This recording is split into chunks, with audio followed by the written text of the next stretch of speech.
G'day everybody, Peps and J-Dog. We're here for a massive Round 11 review on the greatest sporting AFL podcast side of the Westgate Bridge. Once again, hosted by myself, Chris Pepper, the 377-game superstar of the East Keilor Leisure Centre. East Keilor. Leisure Centre.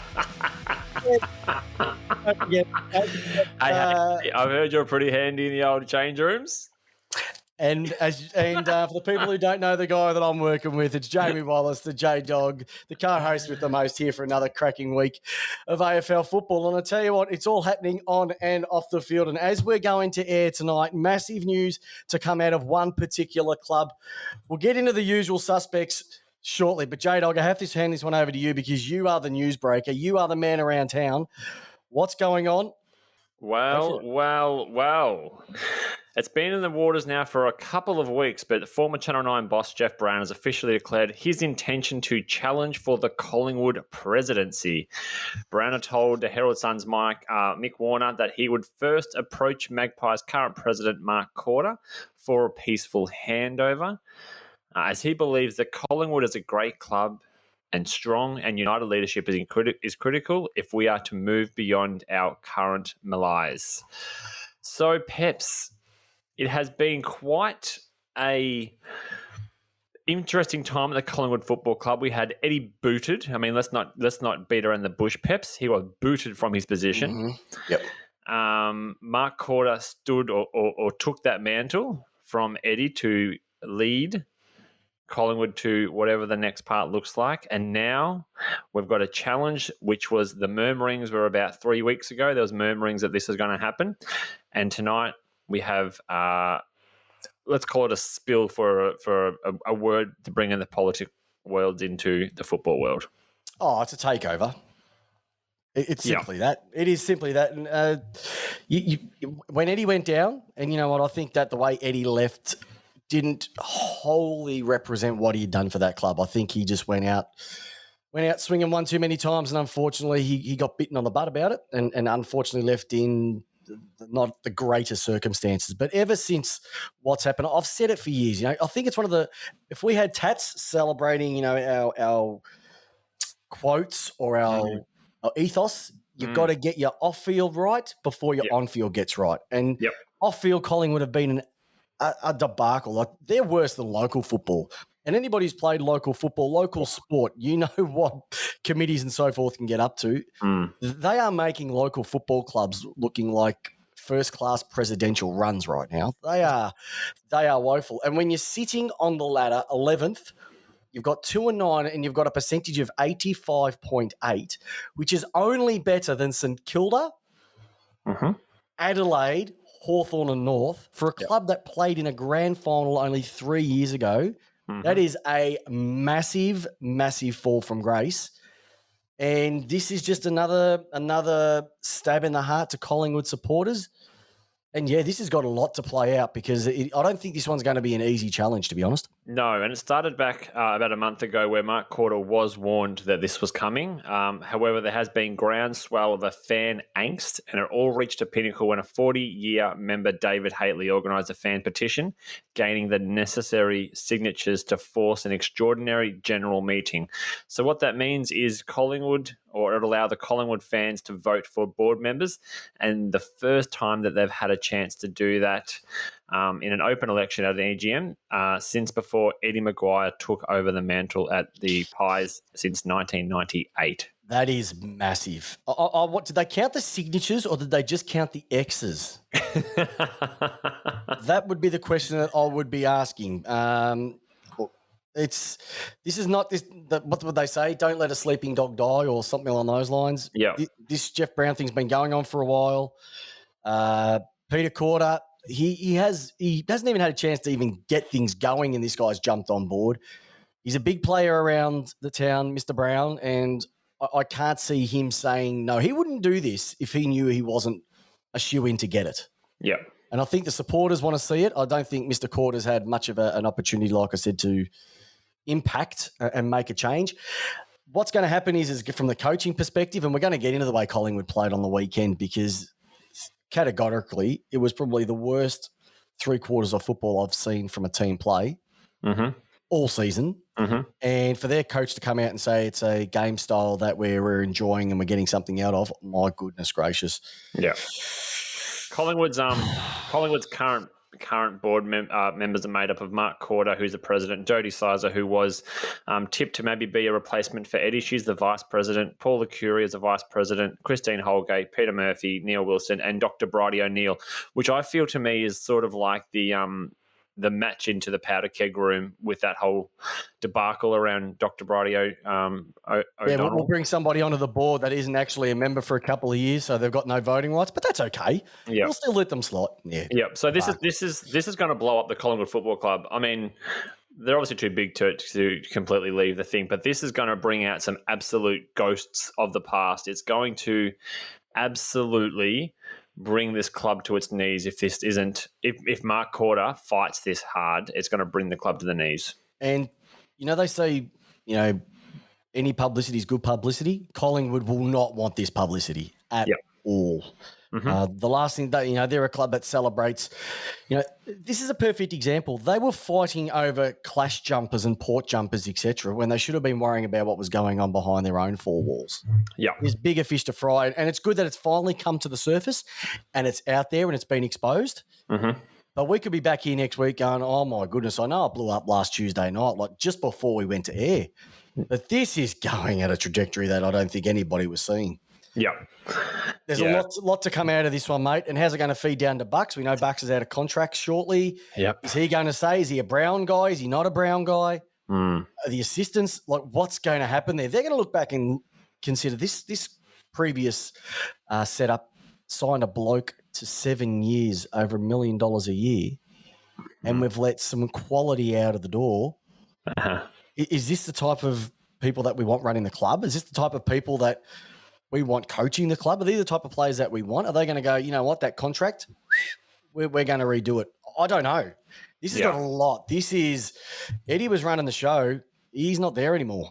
Yeah. This is massive, J-Dog. Massive. Yeah, it is. And very, very big. If you think about this, has also come out at the same time that Mick Warner's book that's come out last week, which if you haven't read it, I know I touched on it recently last week on Tipped Out. It is an absolute belter. Mm-hmm. All the stuff that we said, they'll just sweep that under the carpet. No, it's a boys' club.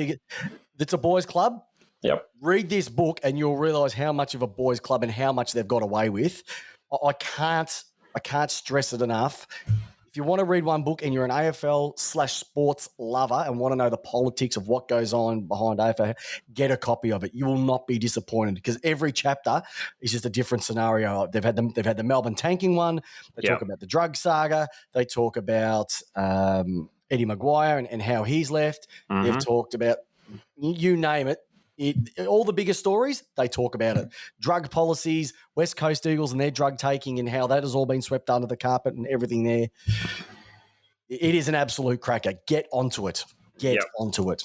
Right. Yep. Huge. All right. Next thing, Peps. Next big story we've got quite a few tonight. We have got quite a few. But before we get into it, yes. Thank you, everybody, for tuning in once again. Thank you, everybody, listening to us on the podcast out there in the universe within the state of Victoria. We know a lot of people in our great state are going through a hell of a lot at the moment with the COVID lockdown number 4. Yeah. We're all here for you. We're all going through it. So if we can just, bring a little bit of a smile to your face over the next few hours, that's what we're here for. If you're listening to it interstate, hopefully you're going all right. And if you're listening to this internationally, I know you've got your own challenges where you are. We're all here. We're all one community. We're all loving our footy lace out. Peps and J-Dog every single week. We can put a smile on your face a couple times. That's all we're asking for. So thanks very much. Hey, guess what I've got here, right, J-Dog? What do you got, mate? What do you got? I've got my box. Look at this. A box of AFL. Look at those footy cards. If you want them, it's as simple as in the show notes, 36 packets. In the show notes, you can enter. It's very simple to do so. And once again, if you want to get a brand new footy, don't know where you're going to be able to kick it because you can't go anywhere because we're still locked down. But you can get onto the website, sharon.com.au, put in the checkout, lace out. You get how much, J-Dog? Basically half price. 30% off your purchase except for personalised balls. So lots that you can do as well too. So let's get into it, J-Dog. We've had a bit of a chat about the Collingwood situation. What's next on your platter? Oh, just one huge news story to the next. And this story is unfolding. And of course, we're talking about COVID. COVID. You get COVID. You get COVID. Everybody gets COVID. Absolutely. So, look, at the moment, there is a bit of a talk there could be a mass player exodus from at least 3 Victorian clubs. And if the AFL is forced to implement long-term hubs again in 2021. So the league has told clubs that it will exhaust every possible option before considering long-term hubs for a second consecutive season. So the clubs they're talking about are Essendon, Carlton and Richmond. Why those 3 clubs? Well, it's just those 3 players. I was just those 3 clubs. Not too sure if there's anything to it. Richmond is definitely one I would have... sorry, not Richmond. I would have thought maybe Collingwood might have been involved. Maybe those players are a bit more family having age. I don't know. Dads. Don't know. Sooks. But these teams here, those 3 teams, some players from there would seriously consider leaving their teams and returning to Victoria if their trips were extended beyond the 2 or 3 weeks.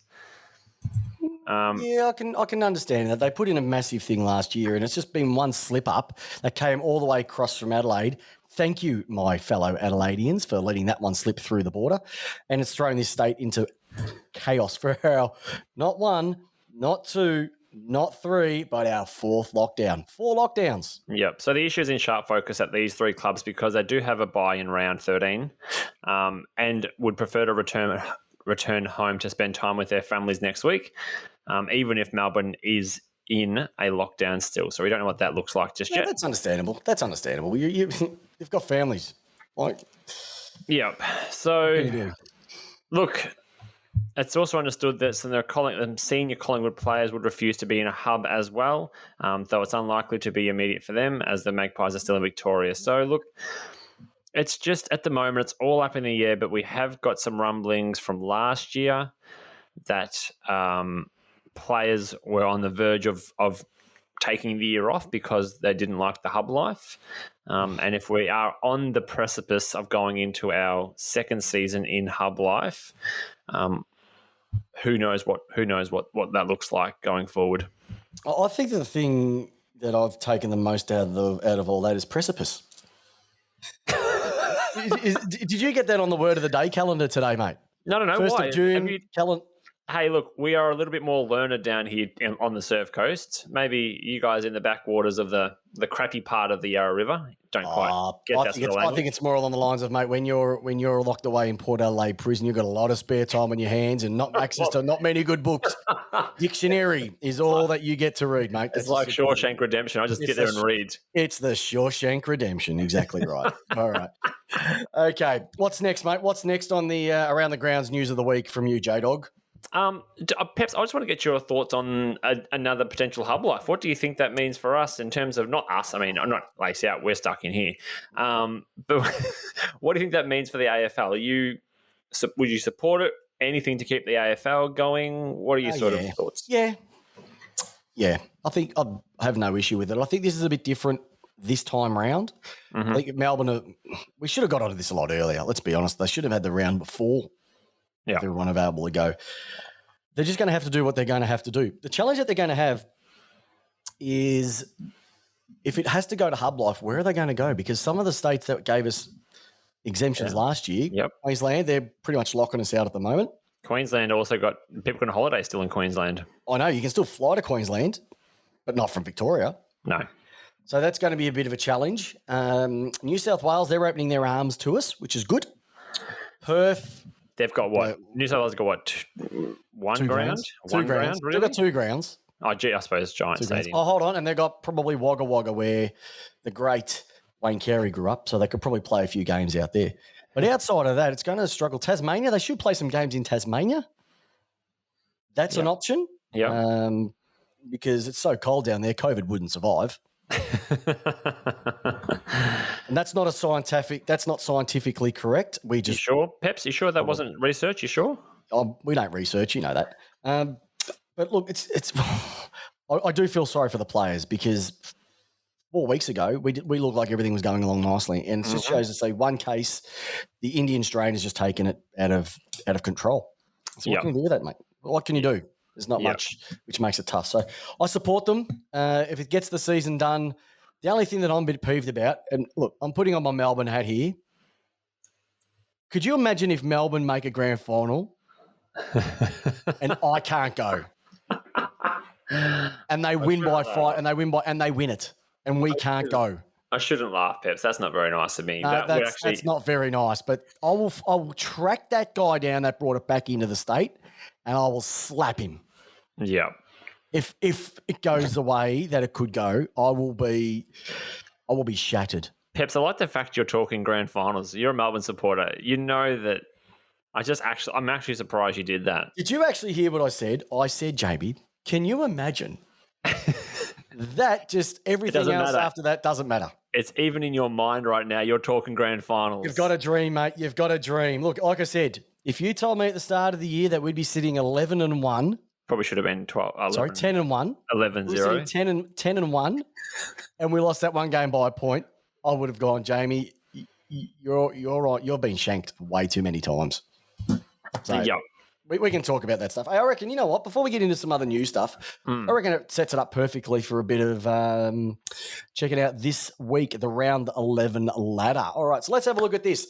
So Melbourne get that top spot again, one game clear, 138.5%. The Doggies went down, probably played their worst game of the year, but mind you, they did get restricted by the no Wallis. Put Wallis in. No Wallis watch. Not again. Team that's had, I think, 7 in a row, Brisbane Lions. Are they flying at the moment? On equal points with Geelong and equal points with Port Adelaide. Sydney is sitting there on 28. They had a good win on the weekend. The West Coast Eagles, my goodness, sitting there on 7th on 24, the same as Richmond. That makes up your top 8.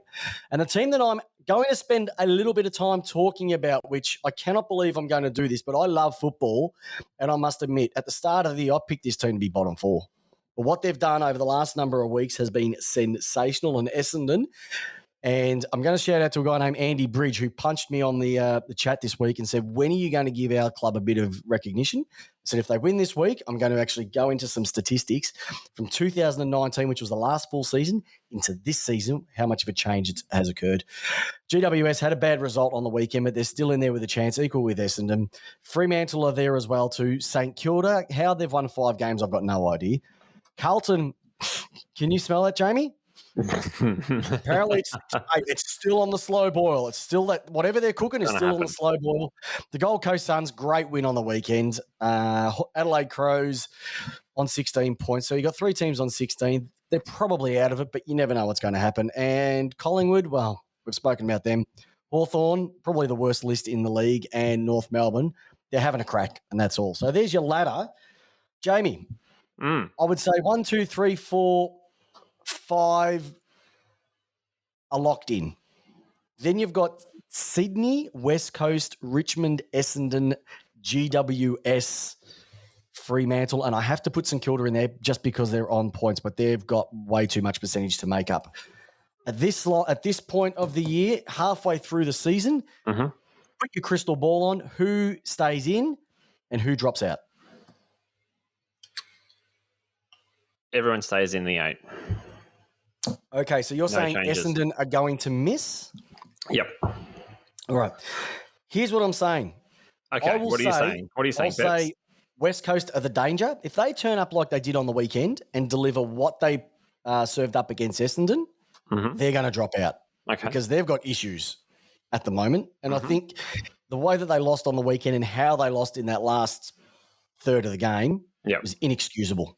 So I reckon they're the danger. I think Sydney are going to be safe, especially if there's a lot more hub games, meaning they won't have to travel anywhere. They'll stay and play more games in Sydney. Richmond, we know what they can expect. And I still think, once again, I'm looking at Essendon. Essendon are a full capacity players-wise, I reckon, at the moment, outside of probably Dylan Shield. GWS have got a lot of injuries. If they can get those players back and, once again, the games stay in New South Wales, I think they're the only 2 teams that have a bit of a chance of sneaking in. So I reckon you're right, it will stay, but if it is, it's got to be only Essendon or GWS that make it. And if Essendon make it, that's going to be massive because if we said at the start of the year that Essendon would make the 8, only I think Essendon supporters themselves would believe that. Pepe Jama, I played a bit of a game on the weekend. Yep.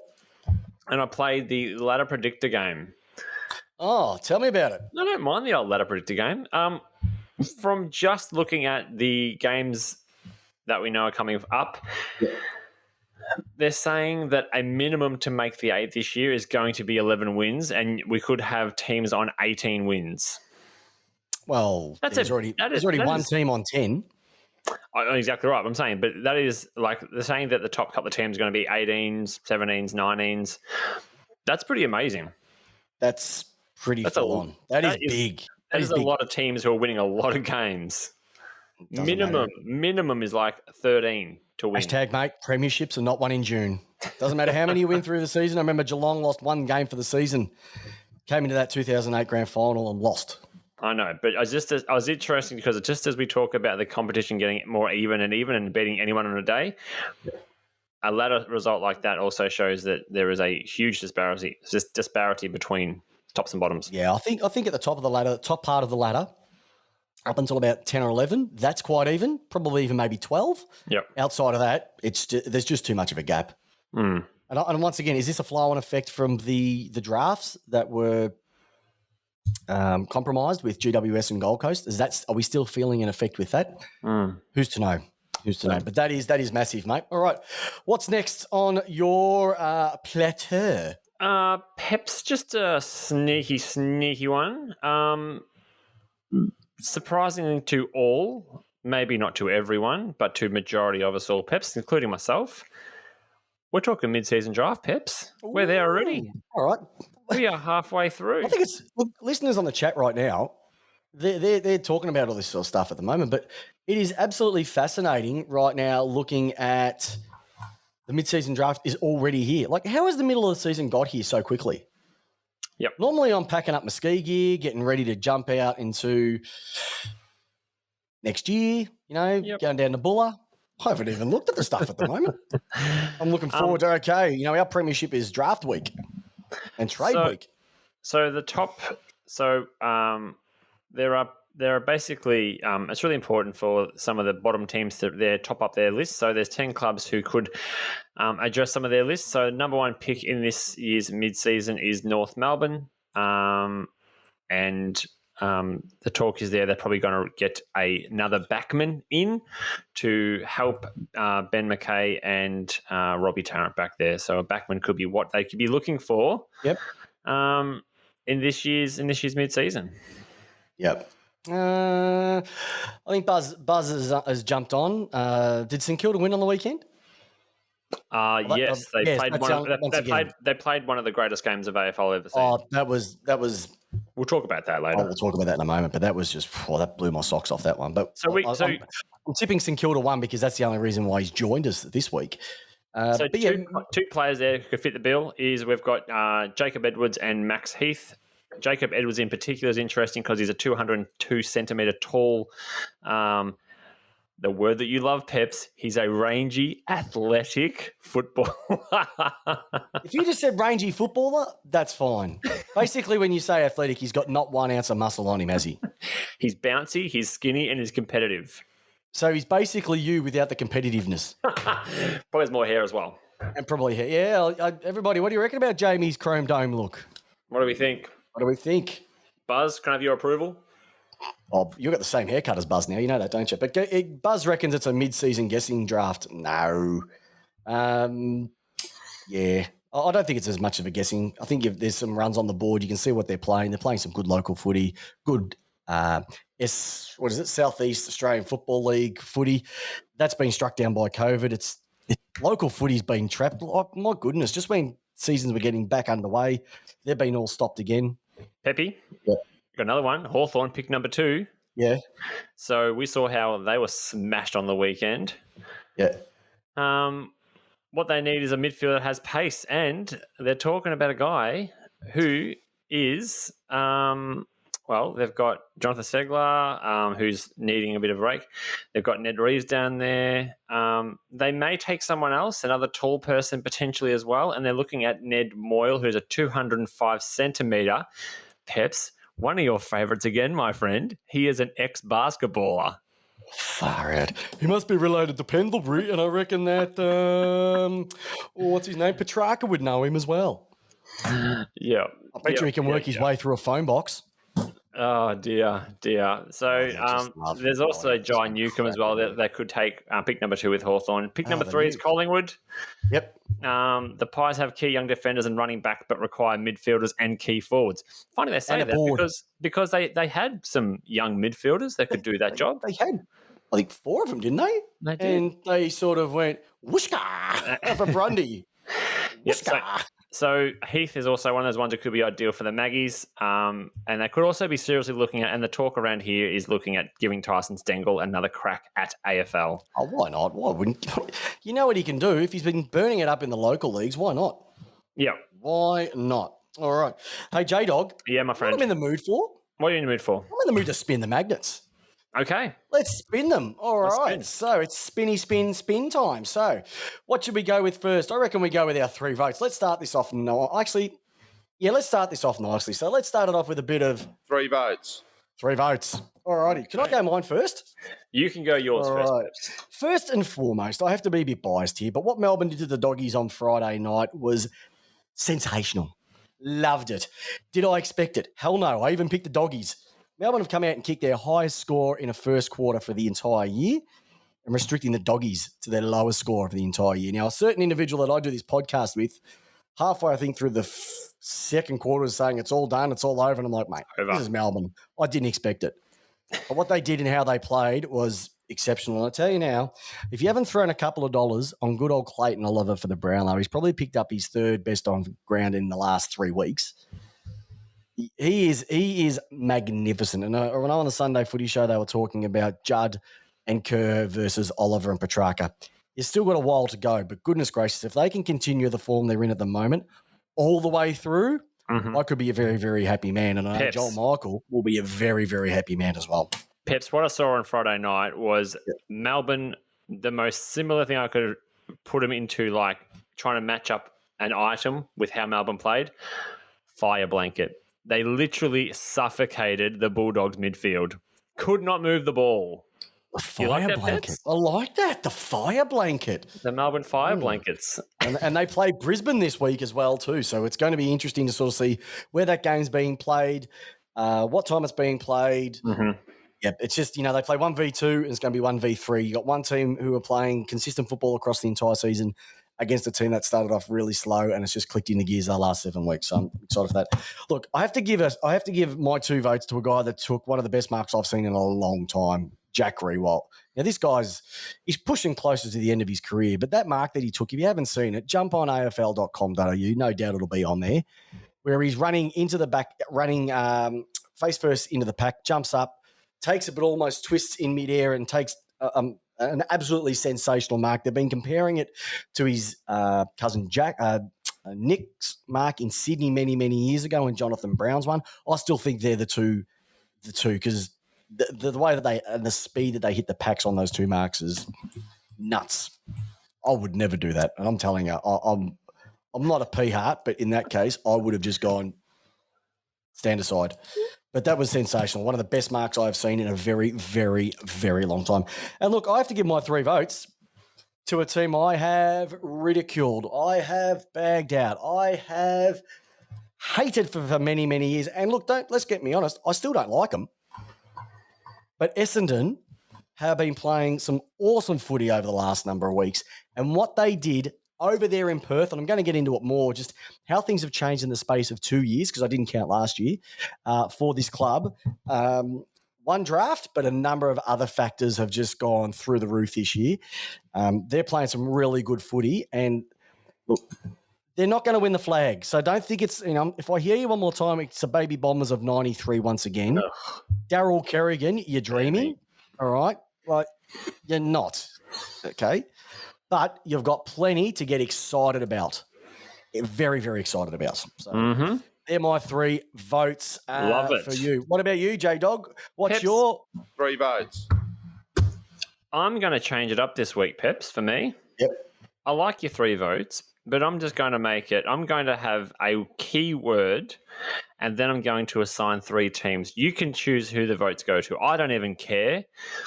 But the one word that comes to mind this week for me is gumption. There were 3 clubs out there who showed some real gumption in just getting the job done. No one gave them a chance, or no one really thought much of their list this year. No one really thought, oh, God, they could actually go on and do something special here. So my 3, 2, 1, in no particular order, was Sydney versus Carlton. No one gave Sydney much of a hope this year. The list wasn't good. Midfielders lacked. They had no forward structure other than Dane Rampy kicking goals. Who was going to be their goal scorer? Sydney have come out and absolutely have shown everyone that they have got kids up there.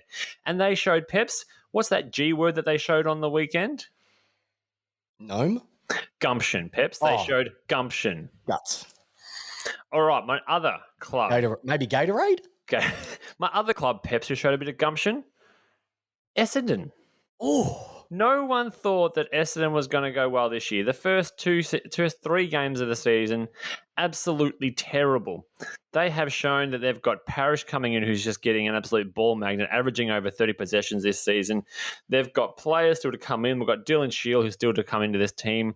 They have got ball winners across the lines. And I'm not going early. I'm not calling them their baby bombers. I'm not saying they're a premiership contender. But Peps, what did Essendon show on the weekend? Gumption. They showed gumption, Peps. Exactly right. That's what they did. All right, the third club is the Suns.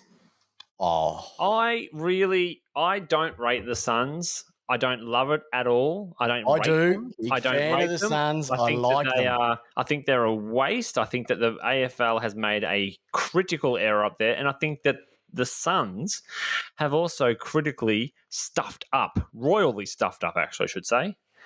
But Peps, their win over Hawthorn, 113-76, against a team that's won 3 premierships, a team who arrogantly traded in their futures to keep that premiership window open. Peps, what did the Suns show on the weekend? They showed gumption. They showed gumption, Peps, because they stuck it right up to the Hawks, a team that they'd barely beaten in the last 14 years of their existence in AFL. I might probably made that up. But they really showed some gumption on the weekend, and I am loving that. And that's me done for my 3, 2, 1s, Peps. Awesome. And look, for anybody who's been listening to those last couple of moments, we're actually going to put the definition of gumption in the show notes, just in case you don't know exactly what it means. Buzz, apparently I showed no gumption when I played at EK. No, that's probably right. I just showed skill, and I was known as the light bulb. I just turned it on every single week, Buzz, and you know that's fact. Rightio. Okay, so... all right, it's time to get someone dragged right now. So, Barassi, are there? Haley off, Ellingworth on. Bloody weak as piss. All right, let me whip through these ones nice and quickly. First and foremost, Collingwood or Geelong. What Collingwood served up in that first half of football on the weekend was a travesty. It was disgusting. Three quarters. 3 quarters, was it? Mm-hmm. I didn't watch the third quarter. It was disgusting. But they were a tripe. And if you have a look at any of the highlights, they were playing slow ball movement 10 minutes into the game. Mm-hmm. It doesn't work for you. Like, why would you want to go to Collingwood at the moment? They've got no board. The coach, I don't know what the coach is going on, but mind you, Buckley's other half, he's done all right there. What baseball team do you follow? So, look, Collingwood did what they had to do. That 10-point scoreline, my goodness, was that a bit of a false economy with that there? So Collingwood, That was disgusting. 2 votes go into this team. Spoke about them a moment ago. West Coast Eagles. At the 13.5-minute mark of the second quarter, you were sitting on 25 points in front, and you lost it to Essendon. All right? Your players are not fit. You've got an overrated ruckman. Your midfielders don't work hard enough both ways. Your back. I'm not going near that. I'm going. He's overrated, Nick Nat. He doesn't do enough around the ground. If his name was John Johnson, no one would care less. The forwards, they don't work both ways. They just sit in their own positions, and you got beaten by a team that wanted it more, which is Essendon. And last but not least, who's getting my 3 votes? Oh, that was my 3 votes. We have I three.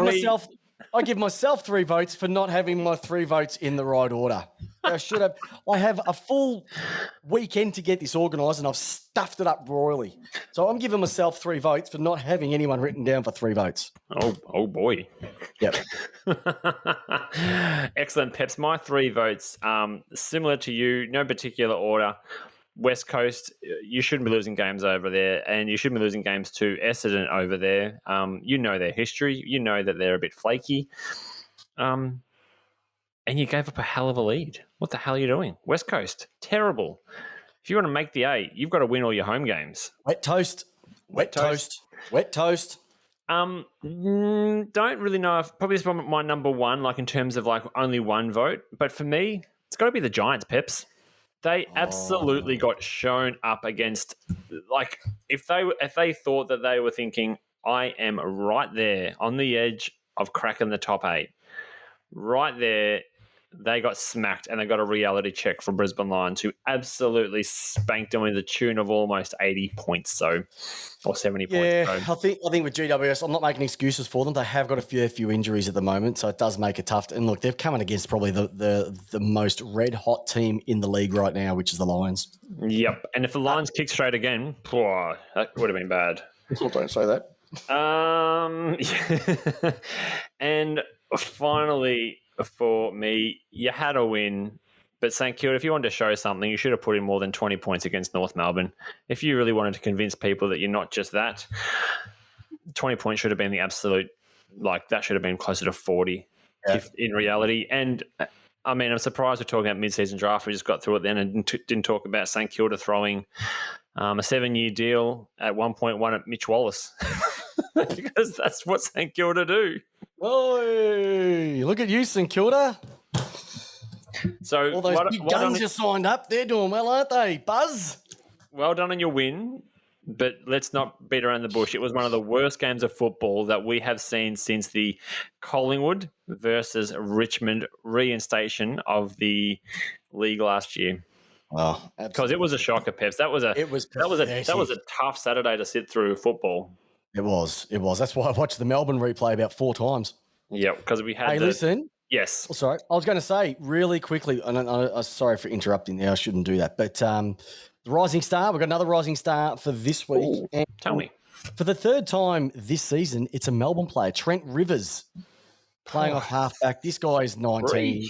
He is a gun. Like the 3 people they picked up in the draft, not last year, year before, Trent Rivers, Cozzy Pickett, Luke Jackson. They've nailed each and every single one of those picks, and they're all playing regular footy. I didn't realise, I thought he might have been about 20-odd, but he's 19. He's been playing virtually every game since he started. He is an absolute jet, and this gets thrown around quite a bit, but he was the captain of WA during their the Vic Metro series or the Teal Cup series or whatever it's known as now. He could be a future captain for the D's. He is that good. So he's playing some sensational work back there in the back line. He's just doing his job. He's kicking goals. He's stopping. He's an absolute jet. I love him, and he gets the Rising Star nomination, a well-deserved one, I must admit. Absolutely. Peps, would you say that he is a superstar of the game? No, I don't think he's a superstar of the game. I think he's a very, very good player. Would you say he's a legend of the game? I would say he's a very good player. Okay, very good. I just want to make sure that you're not going to give it some hyperbole there and talk about it. No, I'm like I said, I've got a season, I've got a lifelong pass to Mark Neal's reality bus. I call it how it is. Alrighty. Very now, good. Jamie, yes. I am going to talk about a team right now for the next number of minutes that are playing some sensational football, and it's the Essendon Bombers. I'm going to let you go, Peps. I'm going to let you go because I'm going to work on my question for the listeners this week.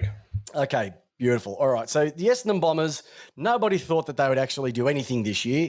And if anybody says that they were, you're bloody lying to yourself, because after what you've been showing under Worsfold for a while, you bring in the truck, Ben Rutten comes in. What I'd heard behind the scenes was that he wasn't too crash hot. Has it all his own way, doesn't take in any information from anybody else. That's what I'd heard. Now, this is going back a while, and that's what I was expecting. And the way that they started the year, you'd probably respect that. What they've been doing over the last number of weeks has been sensational. They've won four out of their last 6 that I can see in front of me, and one of those was a 2-point loss to the GWS, and another one of those was to Carlton. So they've got their good moments, and you've got your Carlton moments as well too. But what I decided to do, Jamie, is I thought, look, let me have a look at the last full season. So their last full season was 2019. Last year was a compromise season. And I want to look what they're doing now compared to what they did for a full season in 2019. And just working out the average differentials between what they're doing over the course of the year. Okay. So just to put some things in perspective, in 2019, they were averaging close to 14 disposals a game less than their opposition. Okay. Yep. At the moment, they're averaging almost close to 4 in front. So they're working a little bit harder. Mm-hmm. But what outstood this for me is that they're taking less marks, okay? They're not kicking as many goals, okay? They're kicking a couple more points per se. Mm-hmm. But their inside 50 count has skyrocketed. Mm-hmm. Okay. Their tackle count, they were averaging 3.9 tackles a game less than their opponents. Now they're averaging 12 tackles more than their opponents across the board. Peps, quick question. So with their inside 50s, has their efficiency gone up, or you don't have that stat on hand? I don't have that stat, but I can I can put it this one. Their efficient disposals was 12.4 less across the board in 2019. Has jumped up to outrank their opponents 13.4. So they've gone, 25 possessions over from their effective disposal. So they're actually hitting the targets more across the game. Love it. Their contested possessions, they're actually a little bit less, but when you have a look at their uncontested possessions, they like to run a lot with the ball as well too. So Essendon, they don't like the hard ball, but what they like to do is get a lot of it on the outside. So their uncontested possessions, they were down close to 13 uncontested possessions a game in 2019. Yep. They're close to 14 in front of their opposition. So they've completely swung it around where they weren't getting the ball on their terms. Now they're getting it on the outside as much. They're actually making space for each other, and that's why that uncontested possession count has gone through the roof as well too. Love it. Other side of things that I have to look at, they're fifth for disposals at the moment. They're 5th for handballs in the league. They're 3rd for points per game, which if you think at the start of the year, that was one of the areas they thought they wouldn't be able to score. They're 2nd for tackles, so they're actually spilling the ball out, shooting it out to their outsiders, and there's a reason why. There's 4 reasons I've got written down why that's actually occurred. But they've also got the best percentage of any team outside of the final 8 as well. Yep. So they're getting it on the scoreboard. They're getting their hands on the ball, but when they're getting it on, it's not in congestion. It's not under pressure. They're actually making the play, and eventually that will skyrocket. They do need someone down forward. I don't think Jake Stringer's going to be the key, even though he wants 4 years. Tell him he's dreaming. Yep. If you can get a good forward down there, I would maybe target. I would say don't go for Ben King because he needs to stay at the Suns. Max King, I wouldn't go for him. If you can pry one of the forwards, I reckon one of the chances that you might have, and I never thought I'd say this, could be a Sam Wiedemann. If he gets dropped from the Ds, I can't see it happening at the moment. But there might be someone that you can... Mitch Wallis. Mitch Wallis. Well, he was the Doggies' leading goal kicker last year as well too.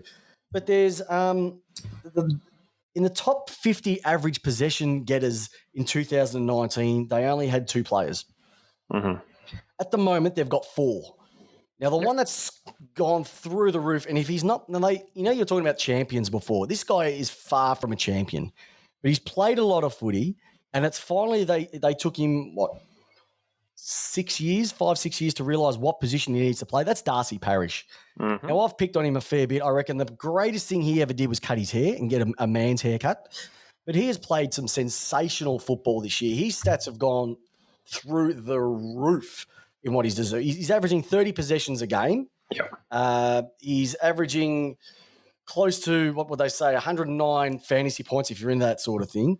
The other one is Zach Merritt, who still hasn't decided where he's going to stay. I still think that he might leave. But Port every Adelaide. time that they win, pardon? Port Adelaide. There's a bit of a... Is he an Adelaide guy? Is he from? No. Okay. So he might go to Port Adelaide if he wants his career to go backwards. But Zach Merritt still hasn't signed, and he wasn't too sure. But if Essendon keep doing what they've been doing over the last number of weeks, there'd be more reasons for him to stay than actually leave. Ash McGrath, the dodgy number 1 pick, not saying that he was dodgy, but the year that the Essendon club did a bit of a, dodgies, and they got a number 1 pick for doing that. He's playing some great football. But I tell you what, the 4th person on this list, when I saw this, I went, you've got to be kidding me. There's a guy by the name of Dyson Heppel, much maligned by many, many Essendon supporters. And don't tell me that's not true, because I hear it virtually every day about this guy. He's moved back to halfback, which has opened up a spot for Parrish in the midfield. It's almost rejuvenated his career for another couple seasons. So I'm really happy to see him getting, and also when he did that speech, I think against Sydney a number of weeks ago when they lost, and he spoke to the group, and you could just see that he's got that leadership right on him at the moment. He is an absolute gun. You've got Anthony McDonald-Tipungwuti. I mean, who? Anthony McDonald-Tipungwuti. Anthony McDonald-Tipungwuti playing footy. He is averaging 2.5 goals a game. He's sitting, I think, 3rd or 4th on the Coleman at the moment. Yeah. They're just doing fantastic stuff. They've still got Dylan Shield to come in when he decides to turn back up. Kyle Langford's playing great. Nick Hind, what a bargain. You got rid of Sard, you bring in Nick Hind, and you're saving yourself about $300,000 a year. Mm-hmm. There is so much going on with this club that you've got to be excited for. And the 3 blokes that they brought in last year, Cox, Jones, and Perkins, it just goes to show, and I'm probably aiming this at a club like Hawthorn, go back to the draft, grab a great bunch of kids and bring them up through the ranks together.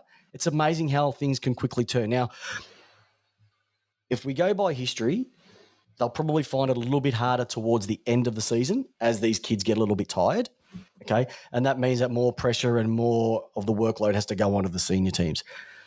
It's happened before and it'll probably happen again. But all I can say is what they are doing right now, and also Mason Redmond, I even forgot to mention him, what they're doing at the moment is nothing short of extraordinary. And I'm actually really proud to say that I'm really enjoying the way Essendon are playing at the moment, and all the best for them for the rest of this season. Will they make the 8? I think that would be a bonus over everything. I think they have to have a few things go their way. And I think a few of those losses they had at the start of the year are going to make it a bit difficult for them. But they are going awesome at the moment, Essendon. And for every supporter, your club is going in the right direction. And I think bringing Carousella over from Richmond has made a massive difference.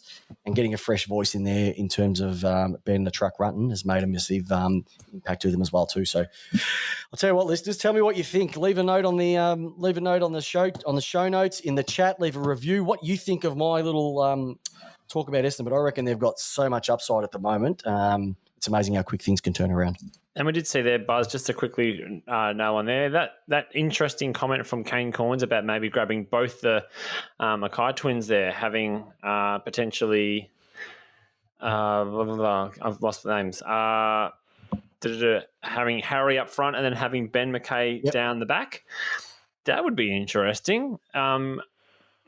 If Essendon was to commit to something like that, although I don't see Essendon doing that. As you said, Peps, they've got good youth. They're going to bring in someone. They're going to probably bring in another couple of, maybe trade for something a bit different. Yeah, and they've got a bit of room in their cap. But if they want to bring on a stringer and also McGrath and sign them up, they're going to have a bit of that cap. And I was incorrect. Reid was brought in last draft. Jones was the one before too. So thanks for Andy for finding that one out and just tidying that up. But yeah, they've got a lot going their way. So all the best to them.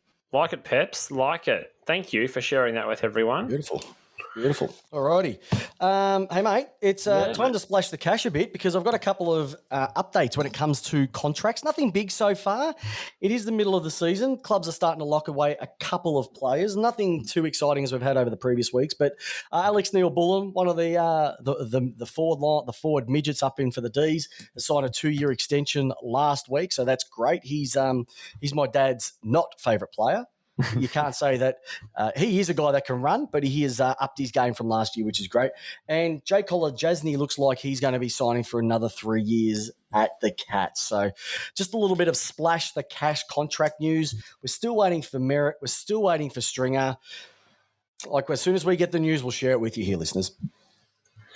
Excellent. All right, we time for listener question, Peps. Oh, it's got to be the listener question. Tell us about it, J-Dog. All right. Last week, the listener question was, where is the best burger with the lot? Because I was talking about old school, proper fish and chip burger with the lot, like the old greasy ones that when you basically the bag is dripping from fat when you pick it up, and what goes into it. So we're going to create our ultimate burger. So we have had some fantastic responses this week. So first off, we'll kick it off with Donna Jovanovic, and she has said to us that everything, including pineapple and beetroot, has to go into it. Thank you, Donna.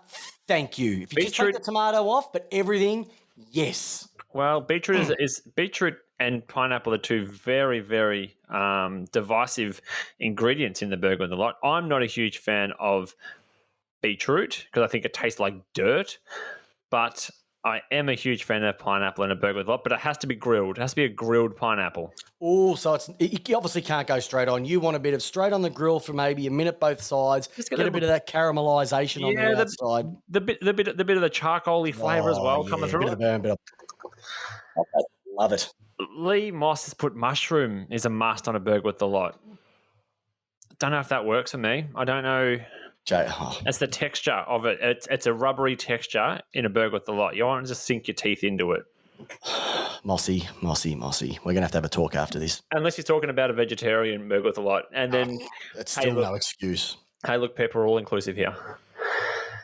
Nico from the Port Adelaide podcast. Start with the bacon. Start with the bottom of the burger bun, nicely crisp, having the buns cooked on a hot plate for a few minutes. Then you want to coat both buns with the sauces you want. So really lather them up if that's your thing. 2 to 3 layers of bacon. Everything is better with bacon. Then you've got to have the burger perfectly cooked, juicy and flavoursome. Good slice of tasty cheese. Needs to be partially melted over the burger just before it finishes cooking. Chuck in an egg. That's got to be done. Slightly runny with a bit of yolk. Lightly caramelized onion next, and then top that bad boy off with the bun. And then right then and there is your burger with the lot. Jeez, thanks, Gordon Ramsay. It's pretty fancy for me. It's a pretty fancy burger. I can't wait when the borders open up and go to Adelaide.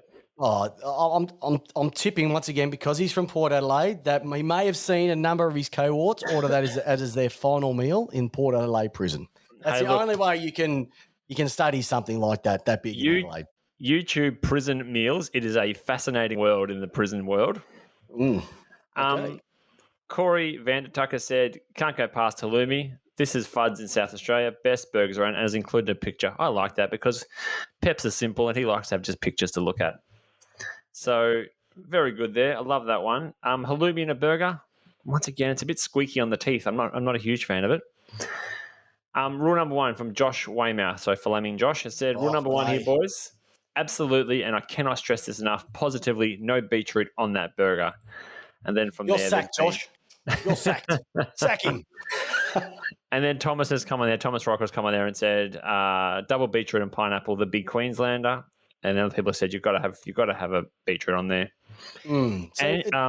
Aaron War has come out and said Andrew Burgers in Albert Park. That is a very good burger shop, not far from where you and I used to work, Peps, together. Oh, yeah, definitely. Very nice. Always busy every day of the week, every lunchtime, always flat out through there. Beef patty, bacon, egg, tomato, cheese, lettuce, beetroot, pineapple, onion, mayo, sauce on a nice toasted bun. No toasted bun. You've got to have the toasted bun. Otherwise on a nice nicely toasted bun. So it's okay. So it seems to be a bit of the consensus is pretty much across the board that you can have whatever you damn well like on it. It's your hamburger with the lot. That's why it's the lot. Well, Peps, you got mentioned here as well. Thomas has come back. Thomas Rock has come back and said Danny's Burgers in North Fitzroy is one of the best ones to have there. Yep. Joel Michael has said there are a few metrosexual type burger places being banished around here. Danny's Burgers are the best. Old school, no frills, no sriracha, dill or halloumi, and all that is rubbish. I know that on the chat, Peps, you had some on last week. You had a bit of a love for the place that you mentioned just around the corner from your house. Because Rose Hedge. Love a bit of Rose Hedge fish and chippery. I remember when my daughter was first born, almost 13 years ago, I walked in and I said, my daughter's born, yada, yada. And they said, congratulations, Chris, and just gave it to me for free. Just those little things, they make a great burger. And also, if I want to go old it was school, Deli E, wasn't it, or something? What's that? Was it Delahaye, yeah. Yeah, down in Delahaye, just there, Rose Hedge. Mwah. And the other one, which I always cannot go, and I know there's a few people who know this one, Diner Parade in East Keilor. It is packed every single week. Beautiful burgers as well too. Very, very good. Very, very good. What about you, J-Dog? Andrew's burgers are good. I haven't really got a good burger shop down here. My fish and chip shop is really good at everything else except for burgers. It tastes like they use the old Coles 20-pack patties. And shut up shop, mate. It just ruins it for me. So the only one I've had good is a really fancy fish and chip shop down here, and they are about $16-17 a burger, which I thought was on the rich stuffed. It's on the rich side. That's a joke. It should be no more than $8 for a hamburger with the lot. Geelong Knights, Torquay type people. Let me know where to get a good burger. A good. How about the poor fella? All right, buddy. Yes, right. I have got this week's question of the week. This week's question. All right, what is it? This week's question is: what is your favourite chocolate bar? Oh, J-Dog! Simple as that. What is your favourite chocolate bar? Do you know mine just got recently reintroduced. That is how good this thing is. It's just like, oh. All right. Well, let me put that up into our Facebook page, and people can have their answers in there. Do not share it now. I won't. Peps, before we wrap up the show, anything you want to just cover off our listeners before we close the show for the night? Yeah, I've actually got one other thing that we have to quickly do before we wrap up, which is 1 week at a time. The games that we're looking forward to for this week. Mm-hmm. Jamie J-Dog, round 12. It's going to be a shortened round because there are a number of teams, the Suns, North, Port Adelaide, Hawks, Geelong and Giants are having a bye. You'd almost say some of these teams have had multiple buys throughout the entire season. Look, I'm going with my biasness here. Melbourne versus Brisbane could be a cracker. That's going to be held at Giant Stadium on Friday night as well. And the other one I'm looking forward to is Essendon versus Richmond, the Dreamtime game, Optus Stadium, because it's going to be Essendon the real deal. If you're going to you have to beat the big boys. And you're going to have to beat Richmond. And Richmond have got a few back over the last couple of weeks. They're still not going to be having Tommy Lynch down there. But you saw Rewalt come in and you saw Callum Jones play a cracking game for his second game for the season. That's another one that I'm really looking forward to. Outside of that, there's not much else. Could Carlton beat West Coast? I was talking about West Coast. They need to win. They've lost one at home. They need to win one away to keep their chances of making the 8. Could you imagine if West Coast lose to Carlton? Oh, it could explode. Excellent. All right, buddy, what about yourself? I'm looking forward to Port Adelaide playing the Adelaide Crows. Practice match? Oh, no. Black and white stripes? No. Okay, wrong team. I got confused there between Collingwood and Port Adelaide's black and white stripes. Sorry about that, Peps. Oh, that's all right. That's okay. Easy to do. I mean, we all fall for that. I've been sucked in. I was going to buy the wrong jumper next week because I didn't know what black and white stripes meant for which team. That's all right. I'm looking forward to St Kilda and Sydney, Peps. I actually am looking forward to this because the Saints want to be something and show us that things are not as bad as they seem. Win this game. Well, we'll find out next week. Will they be good or will they be shit Kilda? They could get back to St Kilda, but they're going to be playing against a team that is in some pretty good form. And if Buddy comes up again, oh my goodness gracious, I just love the Bud. All righty. So a couple of things to wrap up the show before we finish up. If you haven't had a chance and you want to win a full box, yes, listeners, look at this. And viewers, listeners, I have a full box. AFL team coach cards coming your way. All you have to do is enter the contest in the show notes and on the Facebook page. Once again, it'll be going for a couple more weeks, so get your entries in.